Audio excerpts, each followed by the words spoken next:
Sobre la tercera finalidad del derecho, tenemos que tener en cuenta que sería el servicio a los hombres, es decir, una orientación a lo que sería el individuo.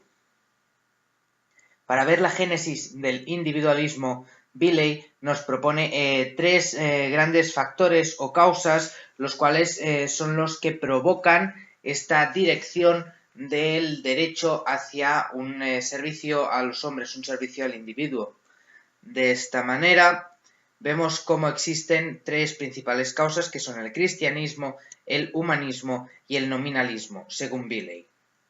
Dicha relación de causas bien puede ser criticada, cuestionada, reconducida. De esta manera, por ejemplo, la doctora Cortés nos orientará hacia una ordenación distinta de las causas, disponiendo como primera de ellas el nominalismo y como segunda el humanismo renacentista y como tercera el cristianismo protestante.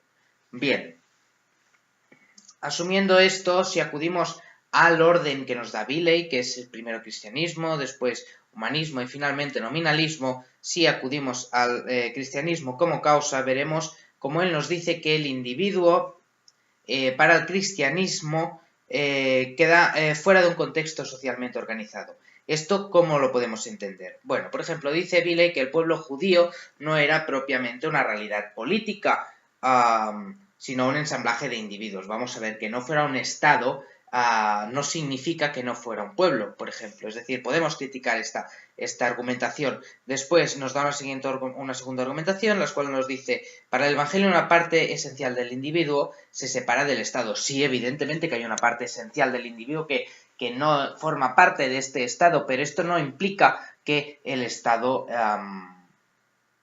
que el hombre deje de estar en contacto con el Estado, con el mundo terreno, digamos.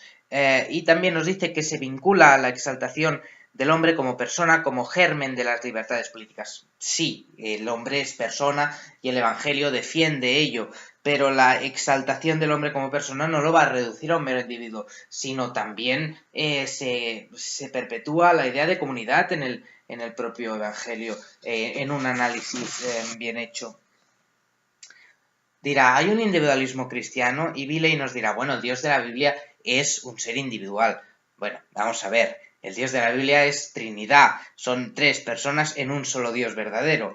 Entonces, pues evidentemente que no es solo uno, sino que hay una relación de tres personas dentro de un mismo Dios. La segunda posición que nos dirá será, la vida cristiana es una relación interpersonal entre la persona y Cristo. Pues no. Es decir, hombre, sí que hay una relación entre Dios y la persona, es la más importante, pero sin embargo también hay relaciones para con los demás. La caridad, dice, no atiende más que al individuo. Bueno, pues no, es decir, se ordena a los hombres y a Dios, es decir, no es solo mía la caridad. También nos dirá, los monjes y ascetas se evadían. Hombre, pues sí, y también hay ermitaños, pero eso no significa que todos los católicos, todos los cristianos sean ascetas, que no todos se evaden. Después tenemos la literatura monástica que nos dice, claro, allí germina el nominalismo, hombre, pero germina en un tipo de orden muy específica, que son las órdenes mendicantes, es decir, no en todos los monasterios, no en todas las corrientes de pensamiento del cristianismo se puede ver una tendencia individualista o una tendencia nominalista. Es más, hubo grandes discusiones en el seno de la Iglesia, entre órdenes y entre filósofos, por lo tanto, no podemos decir que la Iglesia sea nominalista, de ninguna manera, no podemos decir que el cristianismo tienda a ese nominalismo. Bien, el nominalismo filosófico también la podemos ver como una de las causas principales, ¿vale? Estas causas principales, por eso anteriormente podemos ver como el individualismo cristiano no nace del catolicismo, sino del protestantismo, como ahora veremos. Sigamos con el nominalismo, que es muy importante también. El nominalismo filosófico, como primera causa del individualismo filosófico, que es lo que nos va a decir la doctora Cortés, lo podemos ver en la querella de los universales. ¿Qué es la querella de los universales? La querella de los universales se da en finales de la escolástica, con la cual lo que se discute es si los universales, es decir, unum versus alia, estos conceptos, los cuales, por ejemplo, podríamos decir que son abstractos, que juntan, dan un conjunto, no son nombres propios, por ejemplo, ciudad, por ejemplo, barco. ¿Qué sucede? Que se nos plantea si estos términos estos conceptos tienen una existencia fuera, una existencia material, abstracta, ¿vale? O, por el contrario, no, y tienen no tienen existencia de ninguna manera y por lo tanto solo existe lo singular y son meros términos vacíos.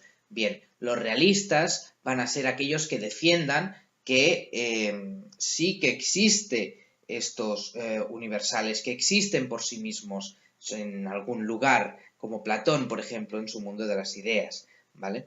Y después tenemos los realistas medios, los cuales tienen mucha más razón, que lo que nos dicen es, bueno, no existen propiamente de forma material, de forma concreta, pero tienen fundamento en las cosas reales, ¿vale?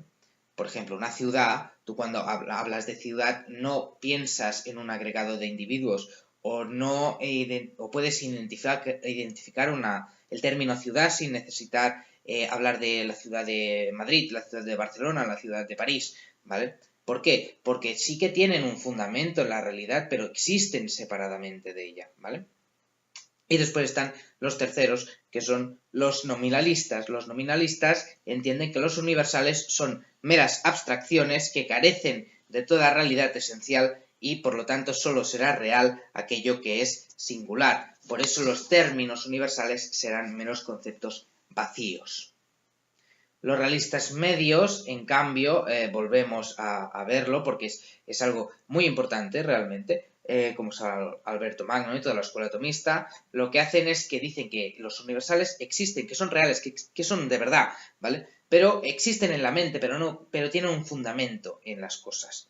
No son realidades subsistentes, sino que, bueno, pues tienen una existencia. No obstante, tampoco son imágenes mentales, es decir, es un intermedio entre las dos posiciones. Bien, con el nominalismo lo que sucede es que se niega la noción de orden, porque claro, un orden es abstracto y por lo tanto, si solo existe lo singular, no podemos hablar de orden, no podemos hablar de derecho natural, pues porque solo existe lo singular, ¿bien? Entonces, al solo existir lo singular, el hombre pasa a ser este concepto que puede significar muchos hombres, puede significar un hombre en concreto, pasa a ser de un universal, digamos, a mero individuo singular, concreto y que no tiene conexión con los demás. Bien. Vamos a hacer un inciso sobre lo que sería la filosofía escotista, también importante en su momento, que nos conduce también hacia este camino del nominalismo. A la filosofía escotista, lo que nos dice Escoto, que era el filósofo, básicamente defiende el voluntarismo teológico, es decir, Dios, por su omnipotencia divina, ha creado el mundo, ¿no? Y las normas que lo rigen es por su voluntad, porque él mismo, porque le da la gana, hace que las cosas estén bien o mal, ¿vale? Por lo tanto, lo que implica es que frente a los teólogos intelectualistas que decían Dios es racional, Dios es un ser racional y su omnipotencia está sometida a esta racionalidad, es decir, Dios no puede hacer lo que le salga de los cataplines, sino simplemente aquello que sea correcto, aquello que en su racionalidad pueda hacer, ¿vale? Pues los voluntaristas teológicos lo que hacen es al revés, manifiestan, exalzan de alguna manera lo que sería la omnipotencia divina por encima de la racionalidad de Dios. Las cosas entonces serán porque Dios las ha pensado y querido, no porque tienen una razón, no porque hay un fundamento en el orden de la naturaleza. Entonces, en último término, no habrá cosas buenas o malas en base a una razón, sino porque Dios le ha dado la gana que sea así. Entonces, eso implicaría que si Dios hubiera querido, pues matar estaría bien, por ejemplo. En cambio, esta visión ya se ha superado, este voluntarismo teológico, pero tiene una incidencia aquí, ¿no? Pero claro, esto implicaría que Dios deja de ser un ser racional y no existe un orden que debamos seguir porque hay que seguirlo racionalmente, sino porque Dios quiere que lo sigamos. Entonces, esto separa también al hombre de la razón, ¿vale? Entonces, el nominalismo unido con este voluntarismo pues es peligroso, nos dirá la doctora Cortés. Con el nominalismo no tiene cabida un orden natural no concreto, es decir, tiene que estar el orden natural, lo vemos en las situaciones singulares, en las situaciones concretas, sumado al voluntarismo, que es porque es voluntad de Dios, lo que va a suponer es un individuocentrismo. La visión nominalista lo que supone es un individuocentrismo, nos dirá Villey, es decir, que nos centramos única y exclusivamente en el individuo. Bien, si vamos al humanismo, el humanismo renacentista, que nos va a hablar la doctora Cortés, es aquel humanismo el cual rompe con Dios, se afianza en la cultura anterior, en la cultura griega, en la cultura antigua, y en esta cultura clásica lo que busca es una ruptura con esta conexión del hombre con Dios y hacerlo el centro, el foco de atención. Muchos dirán, bueno, es que esto está bien, pues hombre, depende. Es decir, en el momento en el cual nosotros rompemos esta conexión, lo que supone es que el hombre es el centro de todo, todo gira a su alrededor y por lo tanto él es el centro del universo, lo cual sabemos que no es así. Es decir, el hombre no es el centro del universo, no se mira al ombligo. En realidad es una parte más de todo un cosmos, ¿vale? Pero bueno, el humanismo renacentista lo que nos va a llevar es un humanismo antropocéntrico que se cierra sobre sí mismo y, pues hombre, aflora también un gnosticismo cristiano, una nueva espiritualidad, etcétera, etcétera. Por lo tanto, lo que nos lleva es a un individualismo antropocéntrico, diríamos, ¿vale? Una cultura la cual es individualista.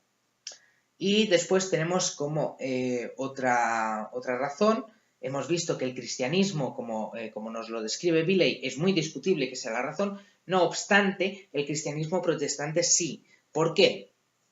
Porque el voluntarismo y el nominalismo son influyentes en los pensadores protestantes, son muy influyentes. Entonces, sobre todo con Lutero, al manifestarse en las 95 tesis, debemos recordar que estas 95 tesis no estaban todas mal, es decir, habían algunas que estaban bien, solo, no sé si eran 65 las cuales se aprobaron, es decir, me quedaban unas cuantas que no eran correctas, pero las otras sí que eran vigentes, sí que eran válidas, ¿vale? Algunas tesis las cuales pueden ser causa de este individualismo es, por ejemplo, la justificación por la sola fe. Es decir, Lutero decía, la razón está impedida de realizar buenas obras. El hombre solo es capaz de obrar mal, porque desde el pecado original el hombre está, digamos, separado absolutamente de Dios y no puede obrar nada más que obras del demonio. El mismo Lutero decía, pecad más, etcétera, etcétera. Después nos lleva también a una tesis que nos dice interpretación libre y autónoma de la Biblia, es decir, que nosotros tenemos, es lo que se llaman las 5 solas, sola fide, sola fides, sola scriptura, etcétera, etcétera. Pues la sola escritura es esto, es decir, solo nos vamos a basar en la escritura y solo yo puedo interpretarla, es una interpretación personal. ¿Qué sucede? Que con una interpretación personal, aparte de que nos hacemos individuos, que cada uno puede hacer lo que crea y la verdad es objetiva, no es subjetiva, por lo tanto es algo que va cojo, digamos. De la misma manera, un libre examen, es decir, los pecados los cometo yo y por lo tanto pues ya le pediré perdón a Dios, cuando la propia Biblia dice perdonaos los pecados los unos a los otros. Después tenemos una negación de la Iglesia como cuerpo místico. ¿Esto qué implica? Esto es bastante complicado, pero Cristo dice, yo soy la cabeza y vosotros pues sois el cuerpo, ¿vale? Más o menos, para que nos entendamos.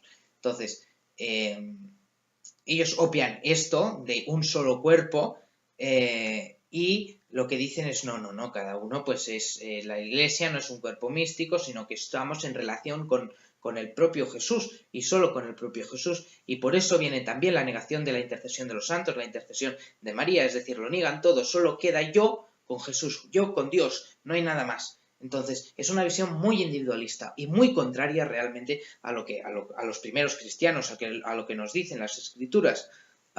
Después, nos dirá que hay muchas tesis, pero una de ellas es que el hombre no es libre en absoluto, que está predestinado. Esta predestinación del hombre implica, por ejemplo, que si tú eres rico es porque vas a ir al cielo, pero si tú eres pobre es porque probablemente son pistas que ya te están dirigiendo hacia la perdición. Esto, por ejemplo, lo vemos en el calvinismo.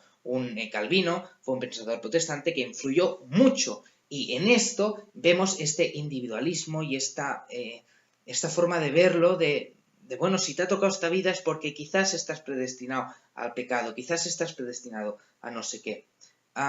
Y después la moral es revelada, pero el hombre no puede vivir según esta ley revelada, por lo tanto que siga pecando. Esto es curioso, es extraño, pero claro, si vemos que el hombre no es capaz y que solo la gracia santificante puede ayudar a salvar al hombre, entonces ya puede obrar tan mal el hombre como le dé la gana, que solo por creer será salvo. Pero él como individuo, ¿bien? Después vemos que este voluntarismo, este nominalismo, este humanismo renacentista, este protestantismo, dan una visión individualista del hombre. Por lo tanto, el derecho, vamos a pasar de un derecho objetivo, que era lo que veíamos durante toda esta época, desde el propio Aristóteles hasta incluso Santo Tomás, que veíamos este derecho objetivo. Así pues, podemos acudir, por ejemplo, a la cuestión 57, si no me equivoco, de la suma teológica, la parte segunda de la secunda secunde. Entonces, todo esto nos indica lo que sería un derecho objetivo, pero a partir de este individualismo, de esta nueva función, lo que va a suceder es un cambio que nos va a llevar a un derecho visto como facultad, a un derecho visto como desde su aspecto subjetivo. Habrá una ruptura, por lo tanto, un rechazo al sistema de Aristóteles, y también tendremos una conexión con lo que sería muy importante con la filosofía de Hobbes, puesto que el individuo único, el Estado, este contrato social, nos van a llevar a estas nuevas definiciones que veremos del derecho, tanto en Hobbes como en otros autores que iremos analizando. Bien, pues muchas gracias.